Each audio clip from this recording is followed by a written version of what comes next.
E com enorme felicidade, e agora eu chamo para trazer o seu momento de reflexão à palestra de hoje, a Cioli.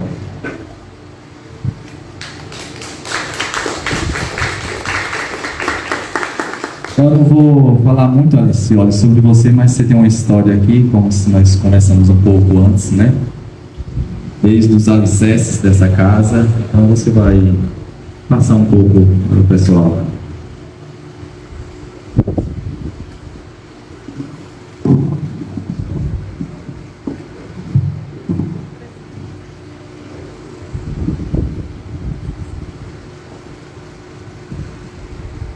Alô? Muito bem.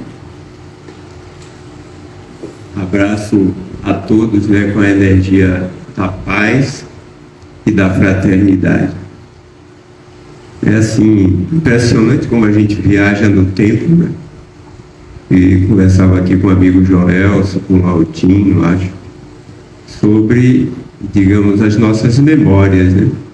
Quando trabalhava, né, na mina Ipueira, Jacurici, eu lembro de uma pessoa assim, cheia de história, né, de muita energia, e com quem eu aprendi muita coisa, o Dr. Carlos Humberto. E numa tarde ele nos convida a entrar na picape e vir até aqui, Andorinha. Ele disse, mas a gente vai para onde? É uma reunião? Ele, fique tranquilo, vamos ali. E aí passou por Ipueira, saímos de Medrado, Ipueira, saímos do portão e chegamos nesse bairro aqui, nessa rua, poucas casas, a serra a sul, um dia de sol.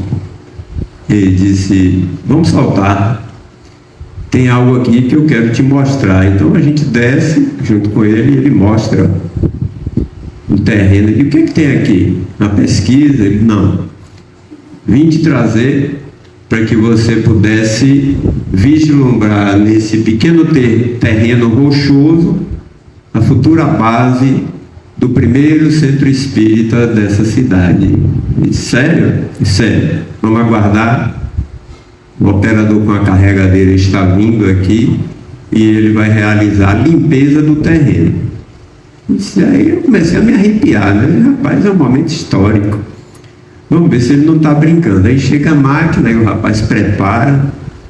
Eu conversava que às vezes é fundada a primeira pedra, né? A pedra fundamental. Naquele dia, a máquina carregadeira veio arrastar as pedras tiradas do terreno para aplainar e preparar aquele terreno que foi negociado uma doação, e a partir dali a gente viu a primeira obra dessa casa espírita. E eu agradeço a ele, né, pela oportunidade, né, de ser participante de um momento histórico, o primeiro dia onde haveria de se realizar. Por que ele chamou?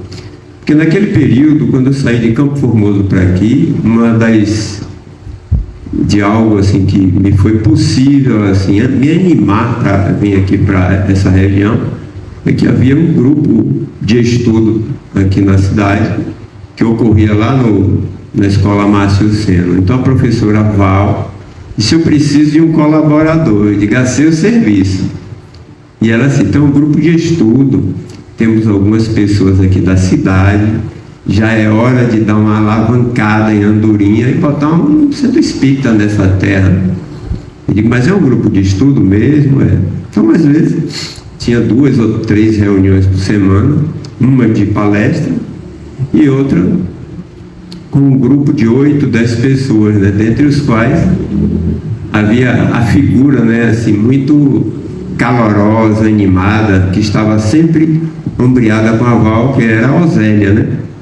Era igual perfume francês, pequenininha, baixinha, mas exalava assim companheirismo, dedicação, vontade de aprender e de realizar. Então, a marca daqueles primeiros trabalhadores sempre foi assim, da dedicação.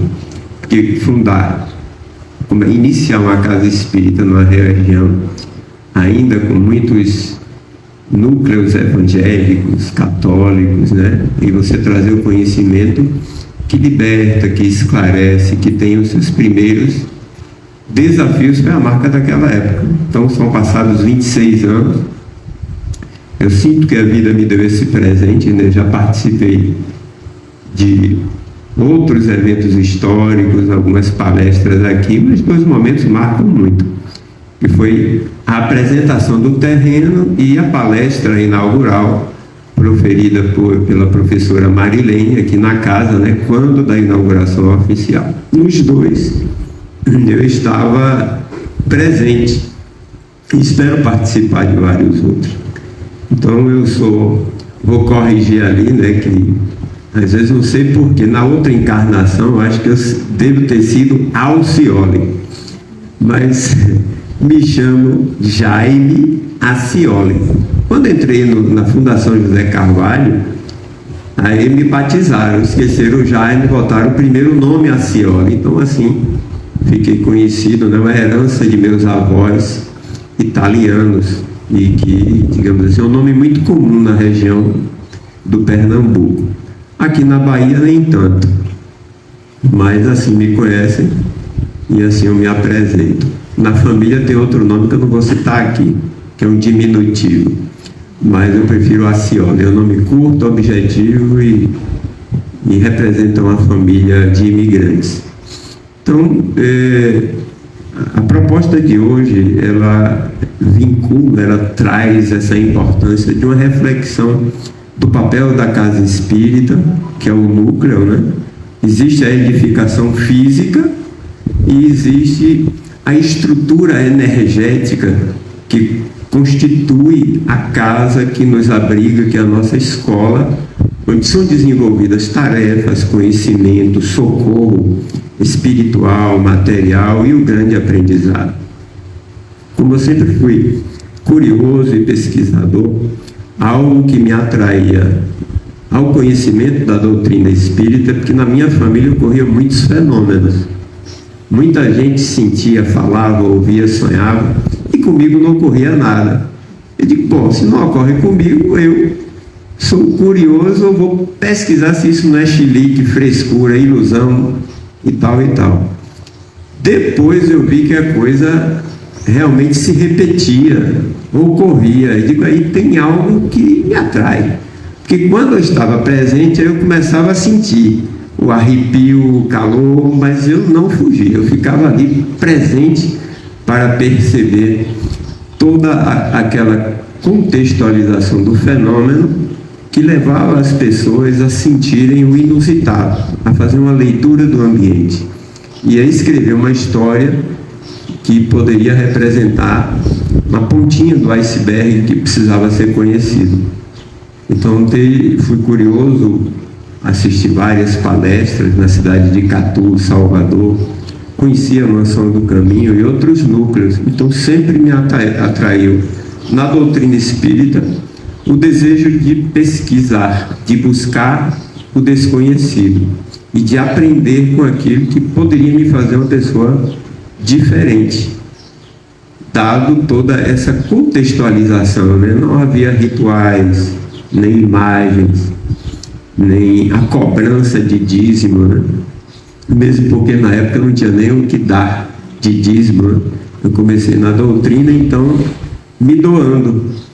Depois de peregrinar na cidade de Catu, Salvador, eu fui transferido, e não foi uma transferência à toa, né? Teve o dedinho da espiritualidade e cheguei em Campo Formoso. Então aquilo que eu conhecia do perfil da casa espírita, se fazia necessário trabalhar para que ali não ocorresse assistencialismo, mas uma assistência para que fôssemos conduzidos, levados a interpretar que o nosso papel é quebrar o estigma do materialismo, levar o ser humano a se imaginar como um ser transcendental, que vai muito além da matéria e que é possuidor de uma essência criativa que constrói, que pensa, que estrutura o inimaginável e que é possuidor de um poder, de uma capacidade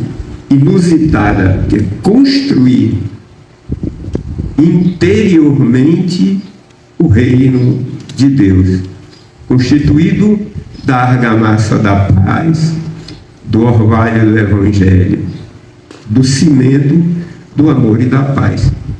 Quando você une esses ingredientes, o que é demais se torna simples. Não foi difícil essa estrutura física, porque ela é passageira. Difícil é a gente levar a proposta de transformação, de fé, de caridade, de negar a si mesmo para fazer nascer no outro a flor da esperança, através da palavra, da arte, da filosofia e do exemplo, do trabalho, que é o dever de cada um na seara social, no ambiente em que estamos. Porque é muito fácil você se disciplinar, se adestrar e ter belas palavras. Mas quando o dever lhe convida a abrir mão de uma manhã de domingo, de uma tarde de sábado, de uma noite de quarta-feira, da novela das 8, do jornal das 9, você tem que abrir mão de alguma coisa para que essa edificação interior ela seja significativa e que traga um diferencial. Então, hoje, como em todas as épocas, o espírita tem que ter dentro de si a disciplina de abraçar tarefas, de abraçar o dever. E aí são inúmeros os deveres. Vou pedir até a Maria daqui a pouco para ela ler um texto em síntese, 3 parágrafos apenas, sobre o dever, que é uma grande conquista dos indivíduos que se disciplinam para saber que sempre temos responsabilidades com o Criador, com a natureza, com o que é belo, nobre, justo e digno, consoante o pensamento platônico. Temos o dever para com os outros em maior proporção do que para consigo próprio. Ou seja, o indivíduo que amadurece, cultiva, conquista sabedoria, ele aprende que Deus está acima de tudo. É o maior dever, a nossa honra, a gratidão pelo Criador. O dever, a responsabilidade e o cuidado para com os outros. Quando você cuida dos outros, os outros cuidarão de você. Aí sim, chega por último a sua própria individualidade. Devemos cuidar de nós, cuidar de si próprio, lapidando o livre-arbítrio, a capacidade de amar, de sentir e de construir, para que sejamos úteis em qualquer lugar que estejamos. Se você não faz nada, só está na vida a passeio para gozar, fruir, conquistar o prazer, você está iludido. Acorda, peão. Sai dessa ilusão. Dr. Bezerra de Menezes, em um de seus inúmeros pensamentos que a gente deve guardar, cita: não estamos na Terra como uma colônia de férias. Esta é uma escola redentora de trabalho, de educação e de crescimento. Então não se enganem. Os momentos de tranquilidade, de serenidade, de descanso são necessários, mas são a pausa e não o principal. O cidadão operoso é igual às abelhas, às formiguinhas. As abelhas trabalham para a colmeia e elas nos trazem a grande lição que o mel doce só é conquistado com trabalho. E o trabalho delas não é fácil. Então eu vou pedir a Maria que leia o texto pequeno, o dever, do capítulo Sede Perfeito. Se não me engano é o 16. 17? Errei por mim. O dever. Dever é a obrigação moral diante de si mesmo primeiro e dos outros em seguida. O dever é a lei da vida. Ele se encontra nos mais íntimos detalhes, assim como no traço elevado. Não quero falar aqui senão do dever moral e não daquele que as forças impõem. Na ordem do sentimento, o dever é muito difícil de ser cumprido, porque se acha em antagonismo com as previsões do interesse e do coração.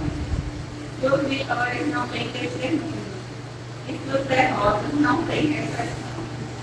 O dever íntimo do homem está entregue ao seu livre-arbítrio, o aguilhão da consciência, esse guardião da propriedade interior, o adverso do sustenta, mas permanece frequentemente impotente diante dos sofismas da paixão.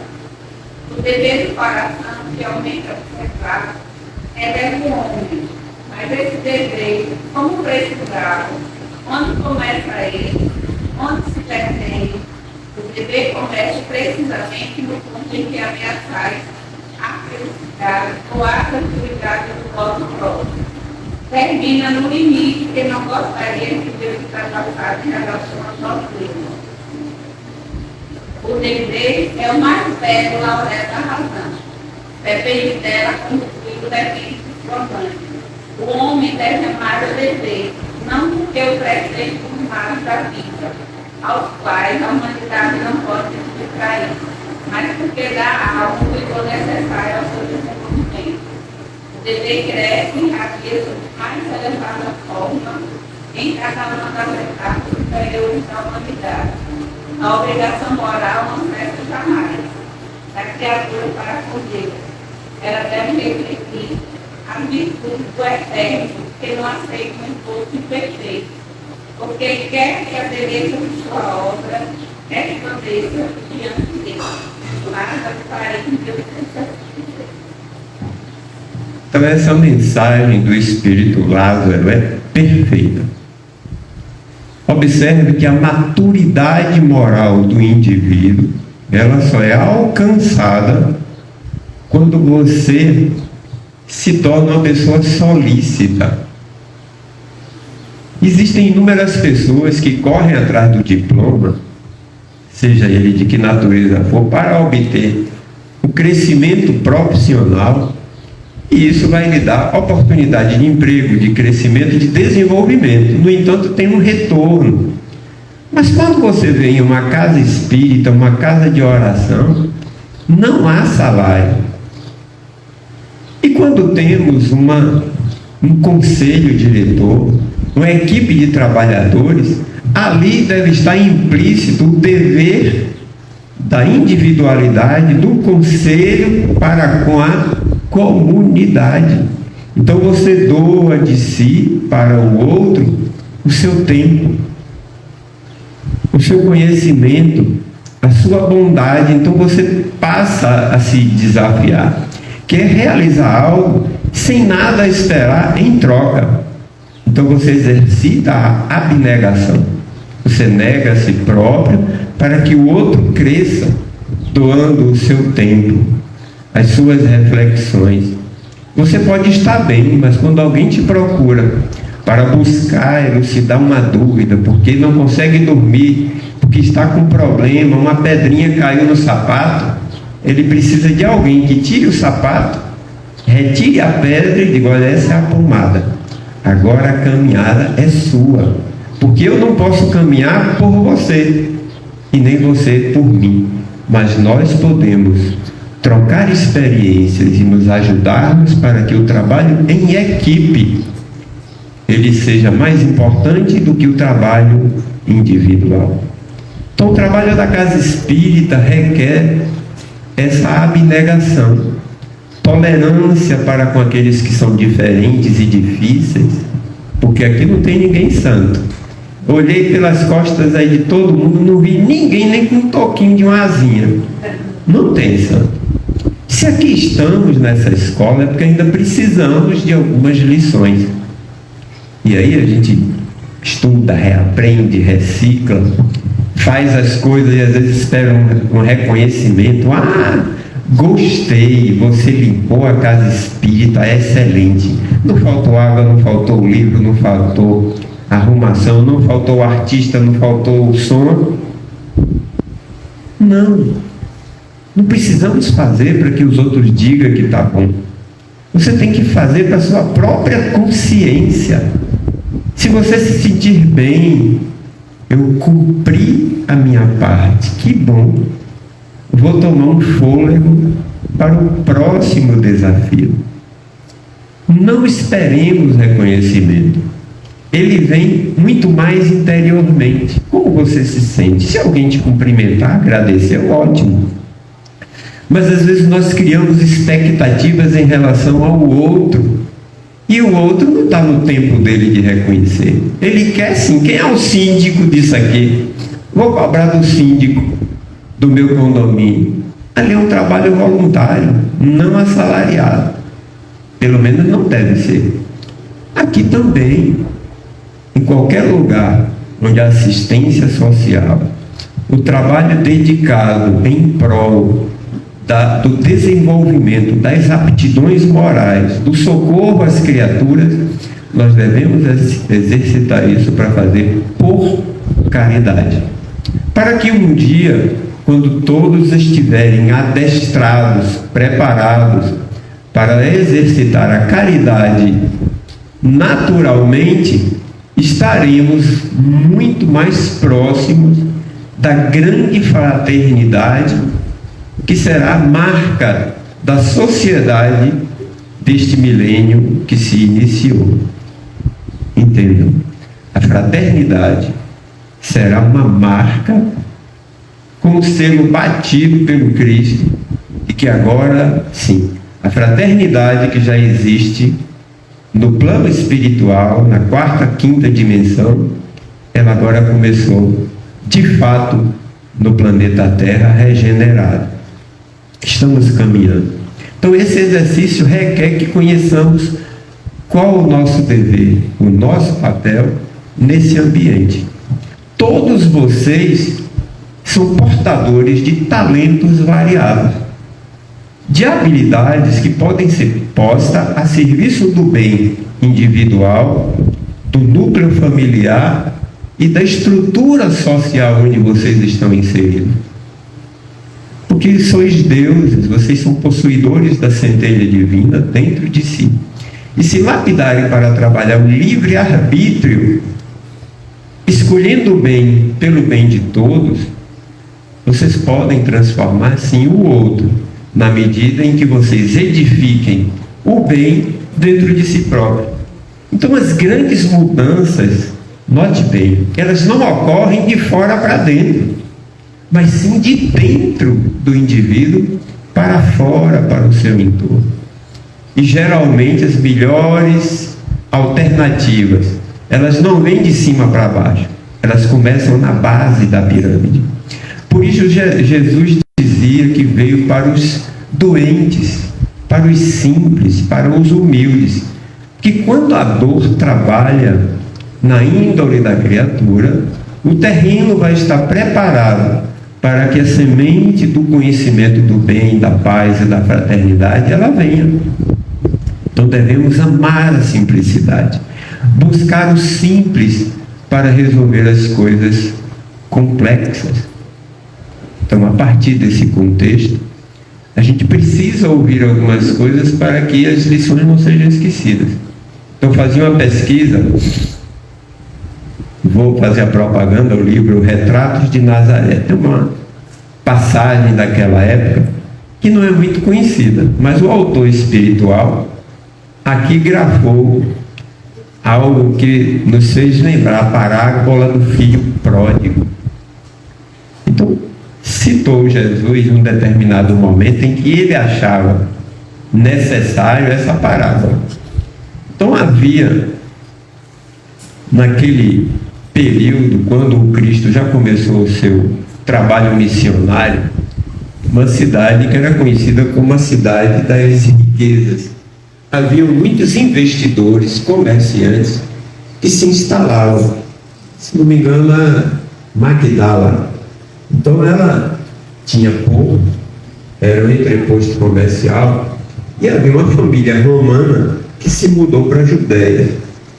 E o rico comerciante resolveu investir, porque ele conseguiu ver que naquele ambiente poderia entrar e sair produtos via porto, e era importante manter um núcleo, um investimento para que ele montasse um comércio e se mudou com a esposa, se instalou na cidade, começou a investir. Realmente, o trabalho empreendedor gerou lucros, enriqueceu, se tornou conhecido, tinha respeito porque era de família romana e, muito inteligente, teve o primeiro filho. Com esse primeiro filho, o que é que ele fez? Educação física, trabalha com artes da guerra. O filho era educado e disciplinado naquele contexto. Educação formada por bons mestres para dar um perfil do bom trabalhador que ele deveria ser. Educação contábil, disciplina de horários. Então, o indivíduo, observando a vivência dos pais trabalhadores e da educação que ele recebeu, ele se desenvolveu, consoante assim, um bom porte físico, atlético, um indivíduo simpático, e começou a dar continuidade àquele trabalho, aprendendo com o exemplo do pai e da mãe.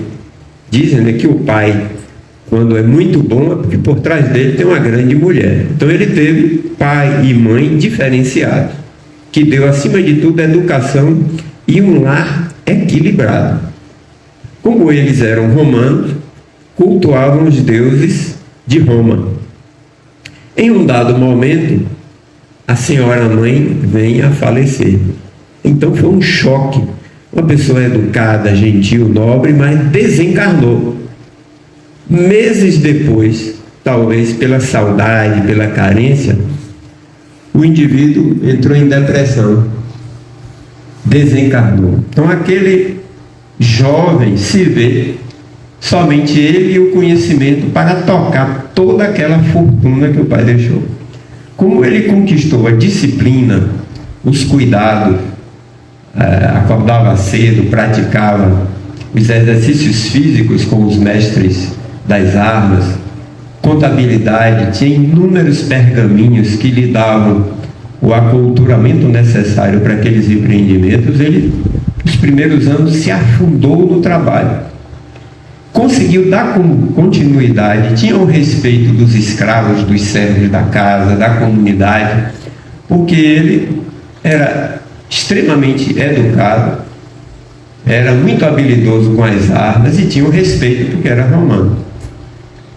Mulheres arrodeavam de todo jeito. O cara rico, educado, comerciante, e ele sempre gentil com todas, às vezes um namoro aqui e ali, mas ele nunca se sentia à vontade. Os relacionamentos eram muito passageiros. E aí havia sempre os convites, pela elite, para aquelas festas, o vinho, mulheres. Ele ia e escapulia. E aí o pessoal convidava tal, e tinha relacionamentos rápidos. Quando ele ia nesses lugares, ele lembrava da educação que havia recebido da mãe e do pai. Então aquilo parecia estranho para ele. Ele não havia sido educado daquela forma. Sentia-se atraído pelas amizades, tratava muito bem os servos da casa. E com o tempo, o assédio das mulheres era de tal forma que ele se sentia constrangido. E o pessoal, os servos, já observavam: esse é difícil. Mas também, quando eu vou lá naquelas festas, a gente vê cada tipo de coisa que eu torço para que o mestrezinho caia fora de lá. O negócio não é bonito. E ele, em dado momento da vida, ele se preocupa, ele tem alguma coisa estranha. Aí ele sentiu uma cobrança íntima, um vazio, que ele não sabia descobrir o que era. Ele tinha uma boa educação, tinha dinheiro, tinha inteligência, era respeitado pela comunidade da Judéia e pela comunidade dos patriciados romanos. E um dia ele soube que um navio parou no porto. Ele pegou uma carruagem com os escravos, parece que chamava-se liteira, é uma cadeira carregada por escravos na frente e atrás. Não era motorizada, era motor movido a feijão mesmo. ou outra coisa, né? Outro tipo de carboidrato da época de lá.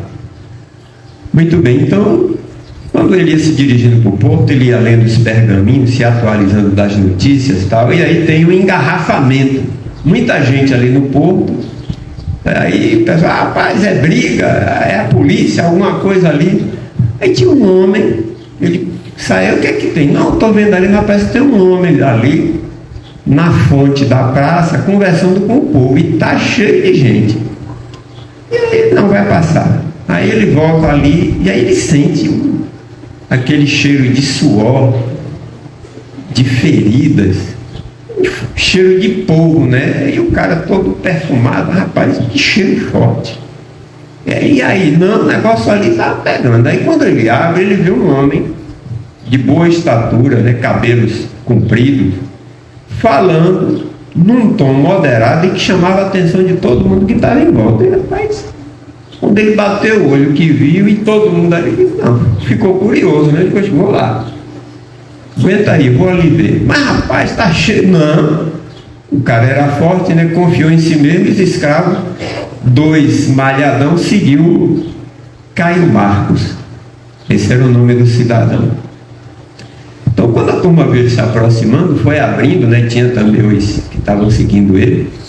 E ele, quanto mais se aproximava, ele era envolvido pela energia, pelo calor humano diferente, pela forma como o indivíduo falava sobre o reino, que era preciso compaixão, mudança de hábitos, trabalho, dignidade. Então, as palavras-chave que para alguém que era lido, digo, epa, isso é algo diferente. Aí ele foi atraído, né?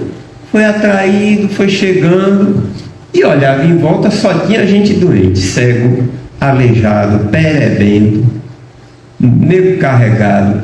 E rapaz, por que esse povo todo está aqui? Ficou sem entender. E o que era dito ali era uma mensagem de conforto, de fé, de orientação. E rapaz, o cara é um pregador bom, e ele se sentiu atraído. Mas não só pela palavra, tinha a energia que ele nunca havia sentido. Nunca vi um pregador desse. E ficou. De repente, o homem cruzou o olhar com o dele. E aí ele tomou um choque. E quando bateu no olho do cara, disse, rapaz, que olhar é esse? Ficou mais curioso. O cidadão, que era Jesus, desceu da fonte e aí formou a fila, né? Aí a hora de quê? Dizem, né, que a fila de pedidos é quilométrica. A de agradecimento não chega nem a 2 metros. Então, quando foi na fila dos pedintes, aí aquela turma toda parecia a porta do SUS, ou de uma UPA. O médico chegou, e ele tinha fama, o indivíduo que às vezes curava. Então, aquela multidão chega com todas as suas feridas e ele foi atendendo um por um. Atendia e dava uma orientação, vá, faça assim, evite isso, tenha cuidado, hoje é o seu dia, não pode ser que eu não esteja aqui novamente, mude, tenha mais atenção. Então havia uma palavra de conforto e de orientação. E o Caio Marcos percebeu que as pessoas saíram curadas. Rapaz, o que é que esse cara tem? Aí ele olhou, não entendeu, a primeira vez que ele havia percebido isso. Aí ele voltou cismado. Cristo novamente olha, dá aquele olhar enigmático, né? E segue com os seus discípulos. A reunião acabou. Os escravos, mestre, passou o tempo para nossa compromisso. Não, deixa. E ele saiu dali cismado. Rapaz, que negócio. E o cara falou de uma parábola lá, de um negócio, de uma história do filho pródigo. E isso tocou ele. Ele ficou, filho pródigo. Eu tenho que ler o que é que significa isso. Voltou para casa. Naquela noite, ele havia sido convidado para mais um encontro. Ele não foi. Ficou cismado, pensando, dormiu tarde. No outro dia, os escravos, os servos da casa, dizem, o mestrezinho está lascado aí, ele está encucado. A gente foi servir o café, ele não quer café. Comeu ali 2 frutas e voltou tudo. Disse que vai trabalhar. E trabalhou o dia inteiro e parava, e parava. Não foi um dia normal. Ele então disse, rapaz, como era o nome daquele cidadão que estava na praça ontem? Aí o escravo disse, rapaz, eu não conheço não, mas eu vi a turma chamando Jesus. Jesus, né? Deve ser um desses profetas do povo aí. Geralmente aparece um desse aí pregando. Ah, tá bom. Aí ele volta ao trabalho. Passou vários dias inquieto e sem sono. Aí ele lembrava, filho pródigo. Rapaz, já li, é estranho. Aí ele procurou um médico. O médico, os escravos tinham aconselhado, né, porque ele estava emagrecendo, perdendo o apetite, não ia mais às festas. E até o trabalho, às vezes, ele estava atrasando. Digo, o patrãozinho está doente. O negócio está feio. Vamos arrumar um remédio para ele. Aí chamou o médico, 2 médicos.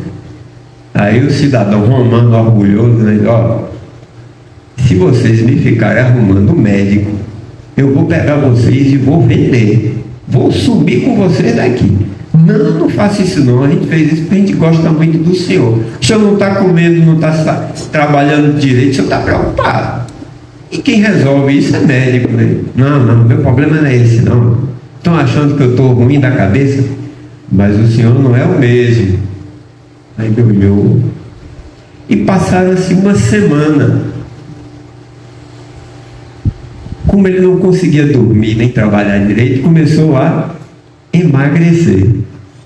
E a turma só, rapaz, cuidado. E disse, eu tenho que ir procurar esse cidadão. Aí chamou os 2 próximos. Me descubra onde é que eu encontro esse tal de Jesus. Aí, só, ele não fica em um só lugar. O máximo que ele demora em um lugar é 2 dias e olha lá, fica sempre mudando. E dizem que tem uma região da Galileia, uma cidade de Naum, Cafarnaum. Eles chamavam Naum, onde geralmente ele vai à casa de um amigo, um pescador de nome Simão. Vamos para lá. Mas tem que pegar o barco. Que seja. Aluga o barco, vamos junto. Aí pegou 2 acompanhantes, seguiu em busca de Cafarnaum. Passou aquele trecho, chegou a uma bela praia. Quando ele chegou àquela praia, ele chegou por trás de uma casa. Aí ele viu que por trás daquela casa, é interessante, é que a casinha simples, tudo tranquilo, as praias do Lago Genezaré, é um ambiente muito belo. E ele diz, rapaz, que lugar bonito. Aí ele parou o barco e ouviu que ali havia uma reuniãozinha naquela casa. E ele chegou pelo quintal, se aproximou e não entrou, aguardou. Sentiu que a psicosfera mudou. O lugar era bonito, mas havia algo diferente. Então ele se aproximou sem ser notado e percebeu que havia uma reunião onde a mesma vibração e a mesma palavra era colocada, só que de uma natureza mais filosófica, um planejamento que idealizava lições éticas. E disse, rapaz, essa palavra só pode ser do cara. Aí ele arrodeou, chegou de mansinho e vinha chegando gente nos barquinhos. Jesus sai, se posiciona e faz uma pregação. Ele faz a pregação da parábola do filho pródigo. Um pai tinha 2 filhos. O mais novo pediu a sua parte da herança e se dirigiu para a vida e torrou o tempo dele não mais trabalhando, mas buscou conhecer o mundo, conhecer a vida. Saiu, trabalhou, gastou o dinheiro todo, se quebrou, e aí era necessário, para conseguir o que comer, trabalhar. Buscou trabalho, teve dificuldade, queria comer da ração que é dada aos animais, porque não tinha mais a quem pedir. E depois de um certo tempo, viu que aquela experiência não planejada, difícil, lhe causou dor, perda. Então ele valorizou que ele tinha um grande tesouro, que era a família e os pais. E sentiu falta, chorou, sofreu. Tenho que voltar para casa. Então, depois de algum tempo, o filho resolve voltar. Olha, eu cometi um pecado mortal, desonrei meu pai, meu dever, abandonei meu pai, minha família, tenho que voltar. Aí ele volta a casa, mas sabendo que ia levar um relaxo, que ia ser, tá vendo? Você deu certo, torrou sua parte da herança. E quando chega, o pai é avisado, né, que ele estava vindo. Mandou preparar uma festa, matar um boi ou um carneiro. Vamos receber. Comprou roupa nova, presente. Quando ele chega, achando que ia tomar aquela regulagem, como a gente diz, o pai, meu filho, seja bem-vindo, e beijou, abraçou a ele. Rapaz, aí ele, quando tomou aquele choque, esperava, digamos assim, uma dura, né? Passar um carão mesmo. Foi o contrário, rapaz, aí ele chorou, né? Se emocionou, chorou, até eu choraria. Eu digo, rapaz, veio uma surra aí, uma palestra. Não, o pai disse, meu filho, seja bem-vindo. Eu já te esperava desde muito tempo. Aí ele disse, meu pai, eu reconheço que eu faltei, que eu desonrei a ti, desonrei a Deus. Eu quebrei os princípios de respeito de tudo aquilo que eu aprendi com vocês. Mas agora a experiência sofrida me fez voltar. Esqueça, você precisava disso, eu quero você comigo. Então Jesus cita, então assim o filho retornou à casa amadurecido e tornou a posse dos bens que agora ele poderia novamente abraçar e cuidar com mais responsabilidade, com mais maturidade. Então, o que é que geralmente a gente faz quando o filho desobedece e faz algo que não é recomendado, né? A gente está ali para passar aquelas recomendações com muita energia, para que o cidadão não esqueça. Está vendo? É assim, eu não lhe disse. É o mais comum. Aquele pai fez diferente. Ele mostrou que, pelo próprio pai, que o espaço dele ainda estava ali. Até o filho mais novo se queixou, rapaz, eu estou aqui, o senhor nunca preparou uma festa dessa para mim, agora para ele, que torrou boa parte do nosso patrimônio, o senhor fez isso? Então, havia uma incompreensão, porque o pai quebrou o paradigma. Mas aquele filho que retornou, que foi batizado de um filho pródigo, ele aprendeu, ele veio mais sábio, porque a dor mostrou para ele que quando nós temos responsabilidade e sabemos cultivar adequadamente o dever, aí sim nós temos maturidade para vencer e fazer frente aos desafios da vida. Então Jesus, naquela noite, na casa de Pedro, nas margens do Lago Mar do Tiberíades, que é um grande lago, né? O Lago Genezaré, ele falou dessa parábola. Aí o cidadão, rapaz, de novo essa parábola, agora eu estou entendendo. Aí ele se deu conta, disse, não, esse cidadão, ele tem um conhecimento que eu nunca vi. O que foi que ele fez? Sigam, vou ficar por aqui. Aí, quando é a próxima vez que ele vai se reunir? Pergunta aos caras ali. Quem? Os discípulos. Geralmente eles estabelecem um roteiro de pronto daquilo que vai ser feito amanhã. Caio Marcos foi visto inúmeras vezes assistindo às prédicas do Cristo. A cada dia que ele ia, ele escolhia ficar de longe, calado, não se identificava, não falava nada. Ele se alimentou com todos aqueles fatos. O encontro dele ainda não havia ocorrido, de fato, depois de várias participações, ele não teve dúvida. Rapaz, eu sou o filho pródigo, porque eu recebi do Criador, que esse cara aí nos mostra que existe, né? Um Pai Celeste, o Criador. Eu recebi tantos recursos que me foi dado, um pai, uma mãe, riqueza, oportunidade de trabalhar, e eu triste, sem saber o meu rumo, e eu vejo ele que não tem nada, faz tanta coisa, e eu tenho tudo materialmente, e só trabalhei para acumular riquezas. Ele ficou, rapaz, tenho feito tudo errado, ou pelo menos o principal. Eu vou acumular tudo isso para quê? Aí quando ele estava nesse solilóquio, aí ele sente que uma energia se acerca dele, aí ele toma um choque, quando ele vê: meu filho, filho pródigo, você agora está preparado para o que eu vou lhe dizer. O seu compromisso foi estabelecido no plano espiritual, e o seu retorno à carne é para cumprir o seu trabalho. Assuma o seu dever. Você já viu quantos sofrem, choram, precisam de curas, de atendimento. O meu tempo aqui é curto, mas os meus seguidores devem levar a boa nova do reino para toda criatura. Você pode fazer isso também, e você tem recursos para promover esferas de trabalho, oportunidade para todos aqueles que estejam próximos de seu raio de ação.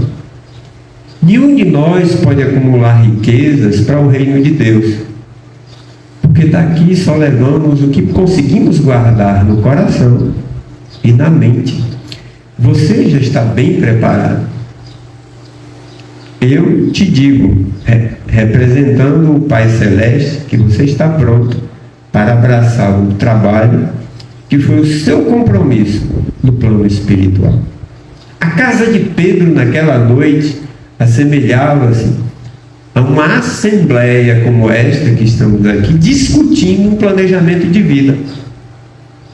De onde eu vim, para ele foi dito: você é um espírito. Você, Caio, já viveu em um paraíso, se comparado com isso aqui, e veio para aqui com esse propósito. Assuma a sua responsabilidade. Então, ele agora já sabia de onde vinha, o que era proposto, idealizado para ele realizar ali e agora, e para onde ele iria se a missão fosse bem cumprida. Te espera novos colaboradores, mas é preciso que você esteja pronto para que todo esse recurso de que você é possuidor seja transformado em benefícios para o que te serve. A garganta dele travou. Ele apenas balançou a cabeça e muitas lágrimas escorreram pelo rosto, porque o restinho de orgulho que ele tinha evaporado. E agora ele sabia por que ele estava ali e o que ele deveria fazer. E o Cristo apenas disse: vai, meu filho, faz a tua parte. Daquele dia em diante, ele continuou a trabalhar, mas ele mudou, ele saiu do quarto, saiu da caixa e começou a buscar novas fronteiras de comércio e de negócios, criando emprego, criando oportunidades, e se tornou um divulgador da Boa Nova.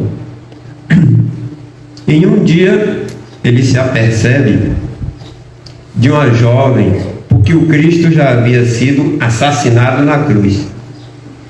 E ele, como um dos pregadores da época, vai numa assembleia e sente que havia uma jovem no ambiente com o rosto coberto, mas ele não conseguia desviar o olhar.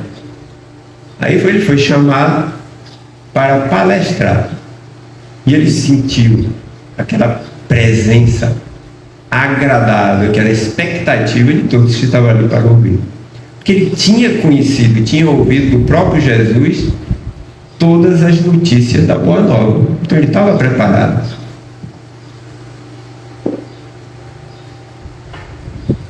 E naquele dia, ele conheceu, na plateia estava a pessoa que seria a futura esposa. Quando ela tirou o véu, que ele bateu o olho, é essa. E ela também sentiu a energia. Era a pessoa que havia sido preparada no plano espiritual para que eles iniciassem na terra a construção da Boa Nova, através de oportunidades, de palestras e de orientações para muitos sofredores. Então a vida daquele casal se tornou como uma sementeira de bênçãos, porque ele contextualizou de fato o que era o filho pródigo, quando resolveu voltar para a casa do pai, ou seja, para o ambiente da responsabilidade. Ele não teve mais dúvida do papel dele, porque os bens que foram confiados a ele era apenas uma ponte, uma alavanca para ele proporcionar bem-estar naquela sociedade e principalmente bem-estar material e espiritual. E aí, um novo curso, uma nova trajetória ocorreu para aquele cidadão. Então o que é que a gente tira de lição para isso? Quantos de nós temos oportunidades materiais, de conhecimento, né? Da síntese do que existe no livro? Porque tem pessoas que gostam de ler, mas tem outras que aprendem ouvindo. Tem gente que não consigo ler, nem de jeito nenhum, mas eu gosto de ouvir. Quando eu ouço, fica marcado, está presente. Qual é o diferencial? Se o trabalhador da casa espírita começa a trabalhar voluntariamente, desenvolve afinidade, resistência física, moral para fazer o bem, para copiar quem segue na frente, você consegue mudar a criatura. Porque tem muitos que só precisam de uma palavra, de uma mão, de um aperto, de um abraço. Entende? Então, quando eu vinha aqui e via um catatal de meninos por aqui, eu digo, rapaz, esse menino acha bolo para esse menino. E Dona Osélia, a mãe do Pedro, dava os pulos, diga, eu tenho que fazer tudo, mas o bolo das crianças tem que ser, porque essas crianças aqui precisam de bolo, mas precisam de calor humano. Eu digo, tomara que sobre para mim. Já guardei. Então, significa o quê? Todos nós temos que fazer bolo para as crianças? Não. Cada um tem o seu jeito. Cada um tem a sua forma de construir e de oferecer aquilo que o outro precisa, dentro daquilo que a gente entende como que é ético, que é justo e o que é digno. Então, os grandes pensadores gregos, como Sócrates, Platão, eles tinham o ideal do belo. A beleza para eles, que levava à busca, era isso: organização, cuidado, disciplina, postura ética. Eles eram super centrados, pé no chão, não se desviavam do foco, estabeleciam um foco. Eu vou por onde é ali, então sigamos. E questionava, levava as pessoas a exercitarem o pensamento. Nem tudo que a senhora disse ali é correto. Pronto, discutam, conversem, estudem, pesquisem. Então, quando estabelecemos metas de evolução do pensamento, nós nos preparamos também no campo das emoções. Então, temos que adestrar as nossas emoções. O verdadeiro espírita ou cristão, que é a mesma coisa, deve trabalhar em si o orgulho, erva daninha, a raiva, veneno, o ressentimento, tóxico, o rancor, tóxico. Então, se nós entendemos que aquilo não é bom, aí você quer levar uma água pura para dar ao outro. Mas para você botar água nesse copo e o outro aceitar que a água é pura, ele tem que estar limpo. Como é que nós podemos abraçar uma causa nobre, justa, ética, se dentro de nós existe, no vaso sagrado do coração, raiva, rancor, ressentimento, discórdia? Então eu estou doente, primeiro eu tenho que me tratar.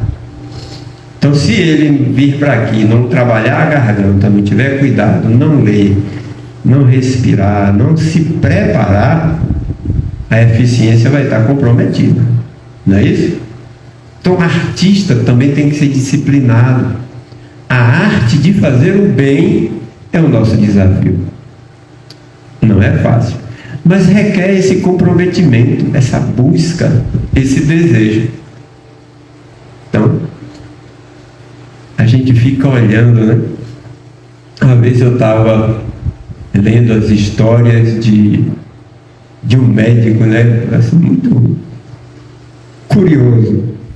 E que uma vez ele chegou em casa, depois de cumprir todos aqueles compromissos dele. Quando chega na porta da casa, aí se desce o morro, uma mãe: doutor, ainda bem que o senhor chegou, estava ali esperando do outro lado. E o que foi? Estou lá com um filho doente. E o médico: doutor, moro no morro, não tenho nada. Estou recorrendo ao senhor porque eu não tenho como cuidar dele. E por aqui só resta o senhor. Aí a esposa do doutor abre a porta: Adolfo, nosso filho está aqui com febre. E aí? Aí vejo o dever. E agora? O pai vai fazer o quê? Atende o filho primeiro ou o filho dos outros? Aí, como aquela mãe estava ali, disse: mãe, o melhor remédio é o coração de mãe. Eu vou e volto. Tenha fé, fique com Deus e vá cuidando do nosso, que eu vou cuidar do dela. Aí o doutor: vamos lá, né? Aí sobe o morro para cuidar e deseja: ó, bota um copo com água para ele tomar e reze. Aí subiu. Aí vai para o morro, quando chega lá em cima, muito longe. Aí ela diz: onde é aqui? Vamos. Aí ele olha, diz: é uma febre, pode ser uma virose e tal. Pega um copo com água. Tem alguma coisa aí? Só chá. Então traga água, depois você dá o chá. Aí o doutor Bezerra olha, diz: ó, você tem que levar, está com febre, tem alguma coisa aqui que eu não posso fazer tudo. Ah, doutor, se o senhor não puder, quem pode? Está bom, então senta aí, vamos orar. E aí ele ora e pede a Maria que interceda pelo filho dela e pelo filho dele, que ele deixou lá. Aí ele fazer com sentimento, com fé. Coloca a mão, ora, pede a mãe que ore, dá um pouquinho d'água à mãe, um pouquinho daquela água para a criança. E dá o que ele tinha ali na valise dele, né? Devia ter algumas coisas. Mas com certeza ele sempre carregava na valise sagrada do coração um sentimento, um comprometimento de pessoas que realmente sabem cumprir o dever. E aí ele atende. Quando ele viu que a febre começou a baixar, ele só: mas leva amanhã para fazer alguns exames. Por hoje está melhor. A mulher agradeceu: só o senhor, doutor. Lhe sou eternamente grata. Ele disse: tá bom, fica com Deus. Aí desceu já, preocupado com o dedo. Meu Deus, e agora? Vamos ter fé. Desce, quando chega lá, bate a mulherada. E aí, como é que está, Deus? O que foi? Ele dorme, eu fiz o que você mandou. E a febre? Passou. Aí ele foi lá. Obrigado, meu Deus. Então, às vezes, como é difícil, né? Quando a gente entra, o pessoal que conhece, uma sinuca de bico. Rapaz, essa é difícil. Quando a gente não tem a resposta, aí a gente procura os universitários. Meu Deus, e agora? Aí é a intuição e fé. Então, nós temos que desenvolver essa fé, essa capacidade de acreditar no inacreditável. Que quando o indivíduo que cumpre o dever se faz merecedor, o universo todo conspira para ajudar aquela criatura. Senão não haveria justiça divina. Essa fé, acho que é preciso que a gente possa desenvolver e construir. Então a gente olha os exemplos do próprio Jesus, do Bezerra, o médico dos pobres, né? Onde muita gente defendia e trabalhava medicina cobrando. Ele atuou na medicina doou até do que não podia, mas o personagem, o trabalhador espírita, conseguir guardar. Então o papel da casa espírita é o santuário de educação do espírito, ajudar nas mudanças da sociedade, tratar, consolar, receber. O nosso papel aqui é trabalhar a humildade, a bondade, a beleza interior que sobreleva-se em relação à beleza exterior. Quando vocês aprenderem que a cada ação do cumprimento do dever com alegria, vocês se iluminam. A iluminação é um processo de metamorfose interior. Quem tem olhos vai conseguir ver.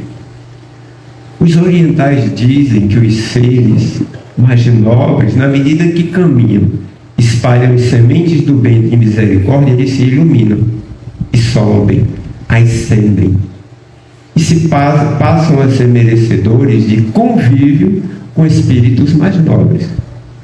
Chico era um desses que espargia sementes do bem, da fraternidade, do amor. Irmã Dulce, Bezerra, e tem outros anônimos, né? Até mesmo em Andorinha pode ter. E quando essas pessoas fazem isso com naturalidade, sem esperar nada em troca, tornam-se mais belas interiormente.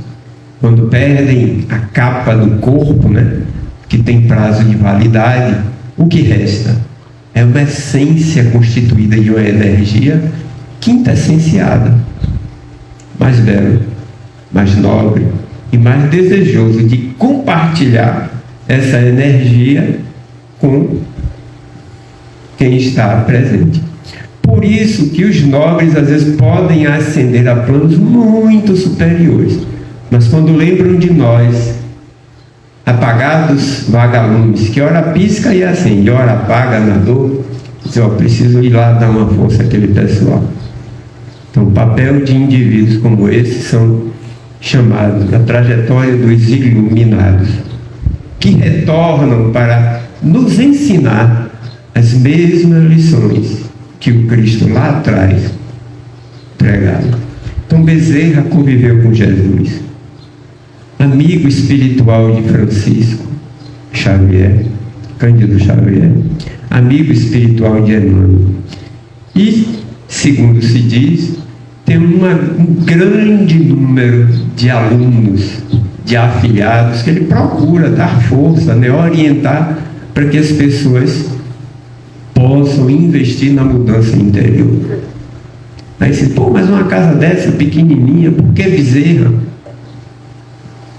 Por quê? Onde ele nasceu? Quando ele veio a se reencarnar no Brasil, ele nasceu numa cidadezinha do interior, Riacho do Sangue. Se superou, cresceu, enfrentou dificuldades. Fez um trabalho de gigante no Rio de Janeiro, né? Presidente da Federação Espírita Brasileira. Mas nunca deixou esquecidas suas origens. Então há notícia que com ele há uma equipe imensa de médicos, de trabalhadores e colaboradores nessa região também.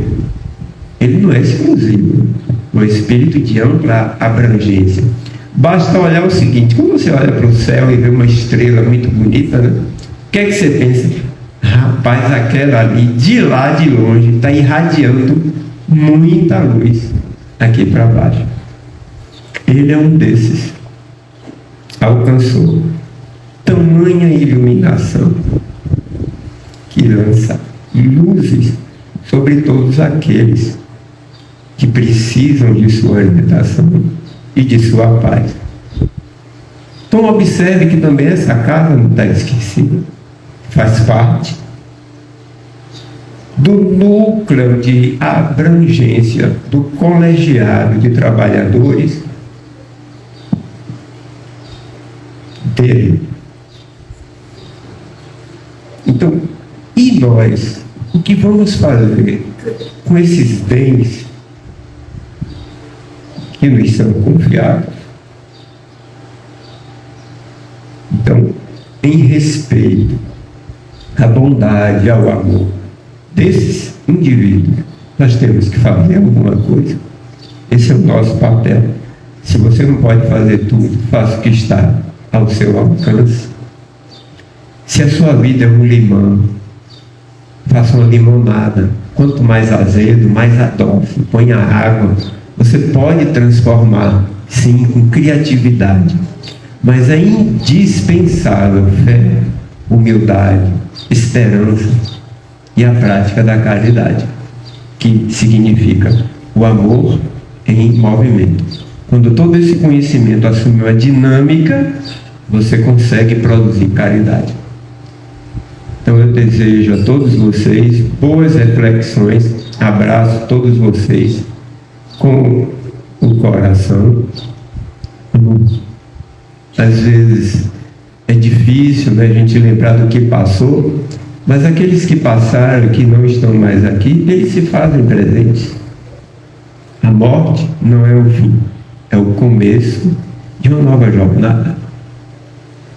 Então, os trabalhadores do plano físico de ontem são os trabalhadores desta casa do plano espiritual. Então, que a grande luz do sertão continue brilhando neste ambiente, nesta cidade, trazendo para dentro de cada um a luz da esperança, da paz e da fraternidade. Tenho certeza que de onde eles estão, eles desejam o melhor para vocês, que não vem de graça, vem com trabalho. Muita luz, muita paz a todos.